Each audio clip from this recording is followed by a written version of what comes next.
Então, galera, vamos lá. Boa tarde. Essa é a terceira aula da gente de revisão, tá? A parte 2 de conceito de hardware e software. Eu vou passar por ela aqui de forma mais rápida. Ela tem menos conteúdo. Eu não vou investir tanto tempo como foi investido em sala de aula, já que o objetivo disso aqui é revisar, tá? Então, na nossa primeira aula, nossa primeira parte, a gente matou já esses assuntos aqui, tá? Até dispositivo de entrada e saída. Isso aqui tá na parte 1 do que nós vimos. Nessa parte 2, a gente vai ver esses outros conceitos aqui. Aqui eu vou botar um asterisco, que eu vou explicar mais ou menos como é que eu vou abordar isso aí com vocês, tá? Então, falar um pouco de barramento. O que é barramento? Ele é uma ponte, né? É um meio de comunicação compartilhado que permite que as unidades funcionais do sistema computacional se comuniquem, tá? O que são essas unidades funcionais? É meu processador, é minha memória, são os meus dispositivos de entrada e saída, são os periféricos. Basicamente ele quer que os periféricos se comuniquem com a minha central de processamento, que nesse cenário aqui, como a gente já estudou, tanto a CPU quanto a memória principal fazem parte desse conceito. É um conceito de processamento, tá? Então o processamento ele passa tanto pela memória principal, tá, quanto pelo processador propriamente dito.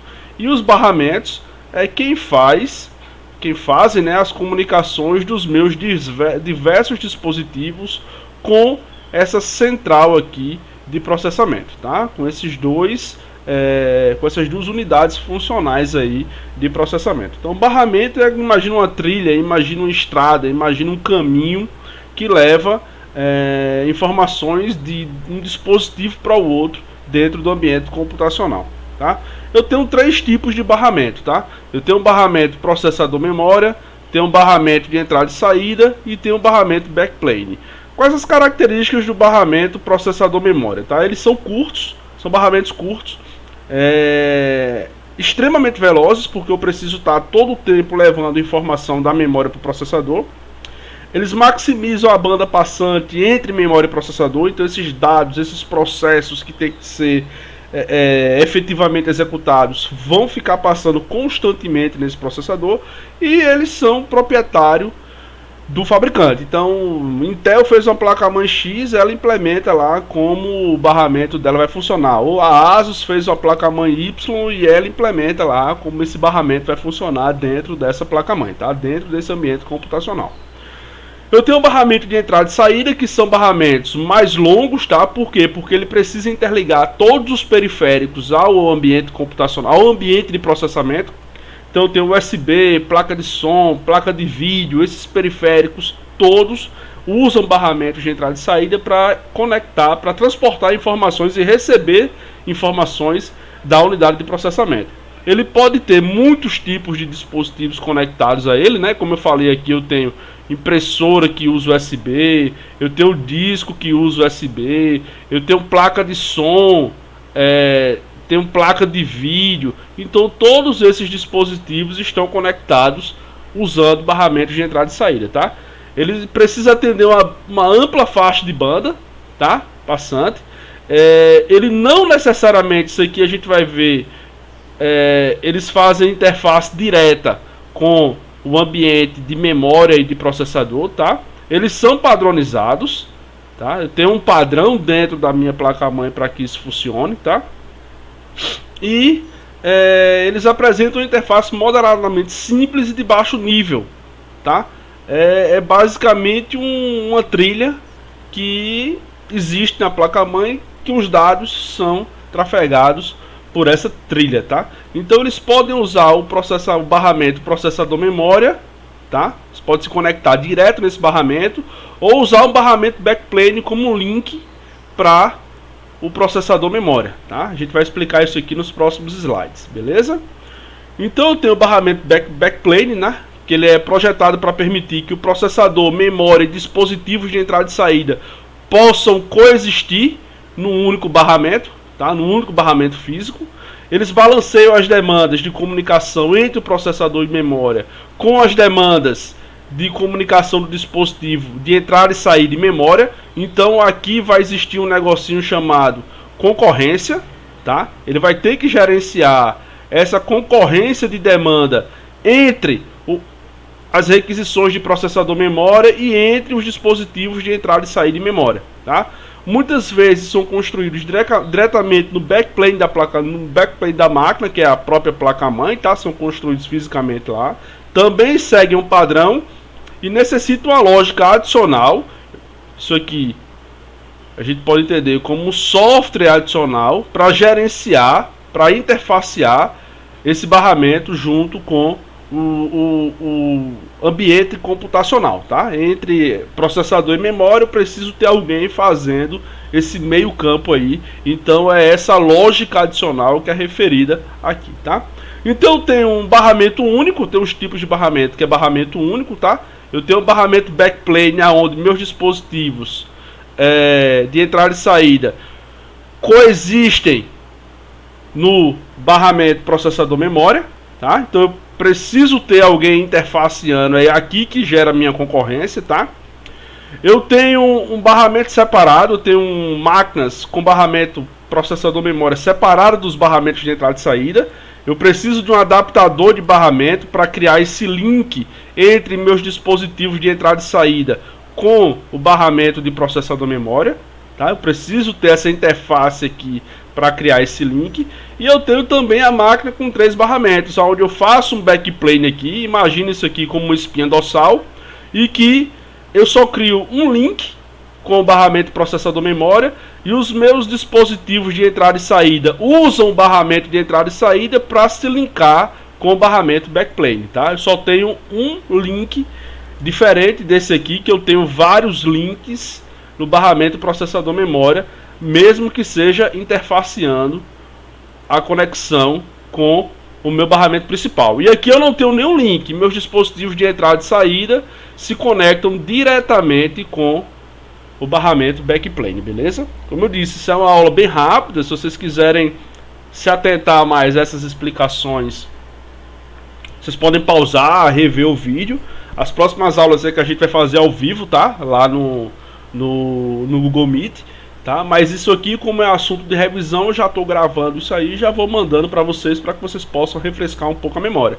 A parte de assunto aí inédito, teoricamente inédito, a gente começa a ver online, ao vivo. Eu faço questão de fazer isso com vocês, porque eu quero ouvir os questionamentos de vocês, eu quero tirar online, e não através de respostas, assim, lá no grupo do WhatsApp da gente, ou no Edmodo, ou através de e-mail, sinal de fumaça, pombo correio, nada disso. Eu quero que a gente se sente e na hora lá da nossa reunião você abre o microfone e tira sua dúvida, vai ter um espaço para isso aí, tá? Aqui a gente tem um caráter só de revisão mesmo. Beleza? E aí a gente conheceu também uma técnicazinha chamada pipeline, tá? Então, qual a definição mais complicada de pipeline? Ele é uma técnica, tá, de implementação de processadores que permite a sobreposição temporal das diversas fases da execução de uma instrução, tá? Então eu sei que fica meio tenso entender isso aí, mas Tio Denis preparou um negocinho aqui para vocês que vai fazer vocês entenderem de forma mais rápida, tá? Então pipeline é uma técnica de implementação de processadores que permite a sobreposição temporal das diversas fases de execução das instruções. Se eu pedir para vocês desenharem o que isso aqui significa, fica complicado, né? Por isso que eu vou aqui para o quadro ou para o print, para essa tela aqui, para a gente entender, tá? Então vamos imaginar a execução de uma lavanderia, por exemplo, tá? Uma lavanderia, eu consegui esse print aqui na internet, aí tirei o print de um documento no cara. Na verdade isso é o print de um vídeo no YouTube, tá? Então vamos explicar algumas coisas nesse cenário aqui, tá? Eu tenho 4 processos. Eu tenho o processo A, deixa eu aumentar um pouquinho aqui a grossura do pincel. Eu tenho o processo A, processo B, processo C e processo D. Instruções A, B, C e D. Tenho nos dois cenários, tá? Cada instrução tem 4 fases. Eu tenho fase 1, fase 2, fase 3, fase 4. Cada fase dessa, nesse nosso cenário, ela leva 30 minutos para ser executadas, tá? Cada fasezinha dessa leva 30 minutos. Então eu tenho O primeiro processo, a primeira fase dele entra, é executado. Aí, depois que terminou esse processo, vai para a segunda fase, esse cara é executado. Depois que terminou a segunda fase, vai para a terceira fase e para a quarta fase. Feito isso, eu terminei a execução de minha instrução. Tá? Eu demorei 4 fases, cada uma com meia hora. Então, para executar esse processo aqui, eu demorei 2 horas, tá? Quando eu terminar esse processo, é que eu começo a primeira instrução do segundo processo. E eu vou demorar mais meia hora em cada uma dessas etapas, tá? Cada uma dessas etapas eu demoro mais meia hora. Depois que eu concluir esse segundo processo, é que eu começo a primeira etapa do terceiro processo agora. Tá? Então eu tenho que executar todas as etapas dele. Quando eu terminar aqui, é que eu vou começar a primeira etapa da quarta instrução. Então, tenho a primeira fase dessa instrução, a segunda fase, a terceira fase e a quarta fase. Feito isso, eu terminei de executar meus 4 processos, tá? Eu demorei de 6 horas da noite até as 2 da manhã. Então dá quanto? 8 horas, tá? 8 horas para executar essas 4 instruções aqui. Cada uma, esses 4 processos, cada um com 4 instruções. Isso é a técnica sem pipeline. O que eu faço com o pipeline? Lembra dessa definição meia chata aqui, ó? Sobreposição temporal. Isso é que é essa cara do pipeline, tá? O que os caras fizeram? Eu tenho os mesmos 4 processos, tá? Eu tenho esses mesmos 4 processos, cada processo com 4 instruções. Então eu comecei aqui, cada um demora meia hora para ser executado, assim como os processos do lado, é o mesmo cenário. O que acontece? Eu tenho a primeira instrução do primeiro processo. Quando eu termino essa instrução aqui, que demorou 30 minutos, que eu for executar a segunda instrução, nesse espaço de tempo aqui de 6h30 da manhã, aqui eu estava executando somente uma instrução. O que acontece com o pipeline? Eu começo a executar a primeira instrução do segundo processo.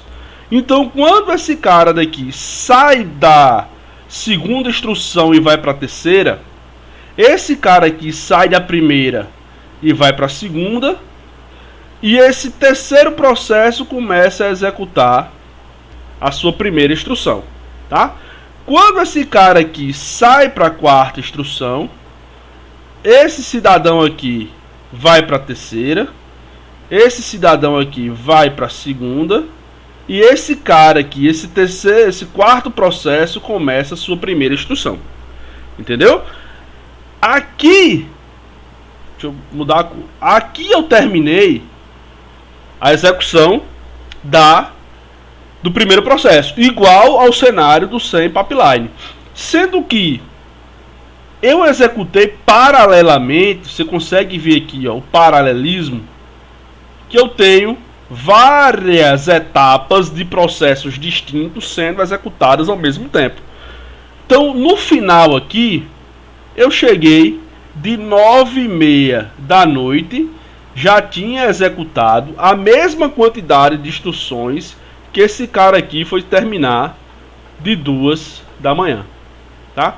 Então, esse cara demorou 8 horas aqui, esse sem pipeline, com pipeline, os mesmos processos, com as mesmas instruções, eu consigo executar em 3h30, tá? Então o que eu ganho aqui? Nesse caso eu tive um ganho, uma eficiência de 4 horas e 30 minutos de execução, entendeu? Então o pipeline é isso, é a capacidade do processador executar instruções distintas de processos distintos no mesmo espaço de tempo, beleza? Então esse é o conceito, esse é o entendimento, esse é o funcionamento da técnica de pipeline, beleza? Vamos tocar para frente. Como eu disse, essa aulinha rápida é de revisão, qualquer coisa volta lá no vídeo que vocês vão conseguiu entender, tá? E aí eu tenho as arquiteturas de computadores, tá? Isso aqui é diferente de dizer que o computador, isso aqui é diferente de dizer que ele é 32 bits, tá? Ou 64 bits. Isso aqui não tem ainda nada a ver não, tá? O que é o RISC e o CISC? Então o RISC é a capacidade do processador executar instruções reduzidas, tá? Eu tenho mais instruções, porém elas são reduzidas. E o CISC eu tenho menos instruções, mas elas são mais complexas. Traduzindo, o que eu quero dizer isso? Como minha instrução no RISC ela é pequena, eu preciso de menos ciclo de clock para executar uma instrução. Como no CISC eu tenho instruções mais complexas, eu preciso de mais ciclos de clock para executar uma instrução, tá? Resumindo, de forma bem resumida, esse curso aqui, essa disciplina não é específica de hardware, tá? É só uma parte dela que a gente fala um pouco de hardware para que haja um entendimento de como foi linkado hardware e software. Se vocês quiserem se aprofundar mais nos conceitos de RISC e CISC, tem essa tabela aí que a gente pode dizer, ó, que no RISC eu tenho poucas instruções, desculpa, eu disse que eram muitas instruções lá, mas são poucas instruções, porém menores, tá? Outra característica é que essas instruções são de tamanho fixo, isso aqui auxilia no processamento também. Aqui eu tenho tamanhos variados, tá?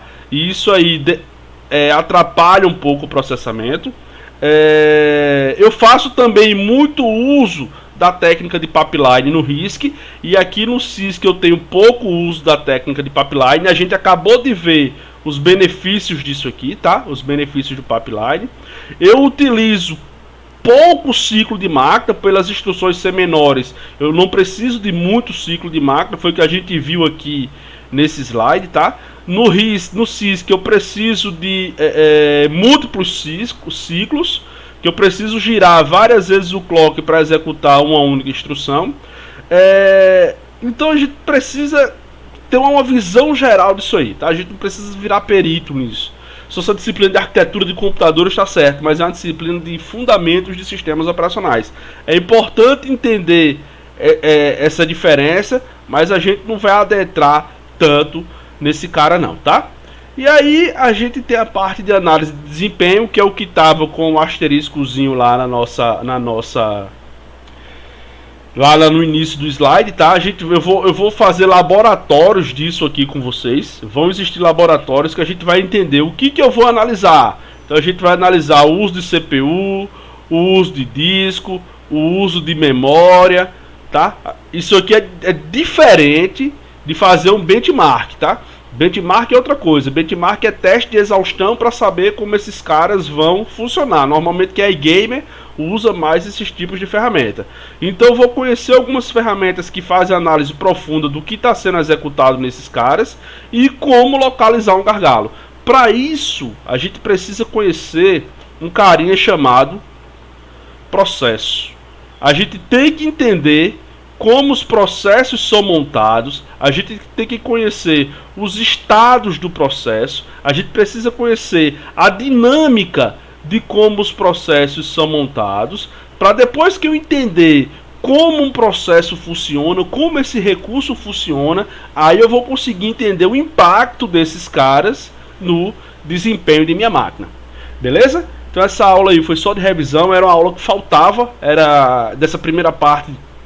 Faltava ela para a gente criar um link para a parte de processos. Então, as próximas aulas a gente vai fazer nossas reuniões lá no ambiente virtual, tá? Eu preciso de muita gente aí nesse chat, mas enquanto isso eu vou compilar isso aqui e vou mandar para vocês via YouTube, mando um link para vocês, vocês revisam isso aí e aí a gente marca o nosso encontro para falar de processos, beleza? Abraço, negada, até a próxima.